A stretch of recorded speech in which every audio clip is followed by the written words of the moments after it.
We're back with Congressman Adam Schiff. Congressman, I don't know if you're a Wire fan, but Stringer Bell says you don't put a criminal conspiracy down on paper. There was Roger Stone dictating it into a computer with far more lasting implications than a piece of paper.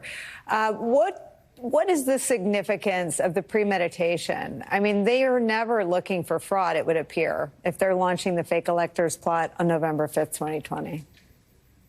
Well, I think that's exactly right. It shows that this whole scheme wasn't something that was ad-libbed. It wasn't impromptu. This was well thought out. It was communicated among the co-conspirators. This was not at all spontaneous. And, of course, the fallacy in what you just heard Roger Stone say is there was no evidence of overwhelming fraud. He was not the legitimate victor in the election. And so he's hypothesizing a theory without any evidence. And it reminded me a bit of a conversation Rudy Giuliani has with the Speaker of the Arizona legislature, the Republican Speaker. And to paraphrase, I believe it was Giuliani, yeah, we have lots of theories. We just don't have any evidence or facts. And this is basically what Roger Stone is dictating, which is, we don't have any of this evidence, but, you know, we just might be able to make it so by saying it is so. And that ends up being exactly what they try to do.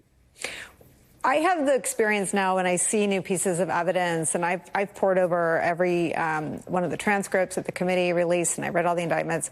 I don't have the optimism that maybe you have that, you know, we caught him this time. I have this sick and disgusted feeling that even these clowns got really close to doing something really bad.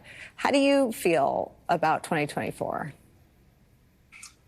You know, they did get very close. And it's a real wake-up call, I think, for everyone that we thought that democracies were ever increasing around the world. We thought our democracy was always getting stronger, that we were always going to enjoy more freedoms. And we have found out, no, it's actually quite fragile. And if you have a particularly talented grifter in the Oval Office and enough people willing to go along with him in other offices, we can go to the brink. But I am optimistic. I think we will get through this. We're a deeply resilient country with millions of wonderful, beautiful, patriotic people in every state.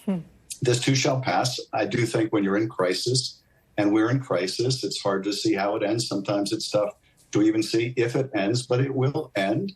I have every confidence, and I look forward, Nicole, to coming back on your show sometime in the future when we will wonder and ask aloud, how in the hell did that guy ever become president? What were they thinking? And thank God we're through that period of our history. So I am optimistic about it. You know, I also think there's a lot of hard work to be done between now and then. And, you know, these trials are going to put the country to a real test. But it's such a necessary test because the alternative is to tell future presidents, you can try to hold on after you lose. And if you're successful, you're president for life. And if you fail, well, there's no repercussion.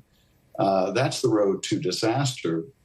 And what's more, I also like the fact that now so many of the enablers are being held accountable because Trump is already doing what he did in 2020, which is laying the foundation to challenge the result. He's already saying if he loses in 2024, it has to be rigged.